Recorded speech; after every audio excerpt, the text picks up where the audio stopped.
This is the road condition of Silchar.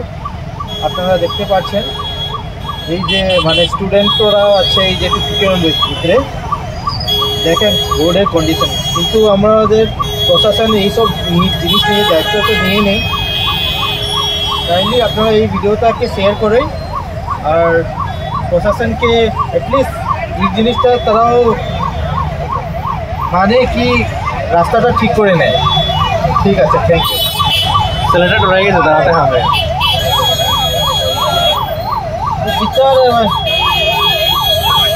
R BJP রে vote দো, দো বিজেপি রে ভোট। ওরে বেটা এখানে গাড়ি চলে এখানে ভিডিও করে লে আর বিজেপি রে ভোট দো এমনি হইবো। ওই তো এখানে গাড়ি চলে এখানে ভিডিও করে আর বিজেপি রে ভোট দো।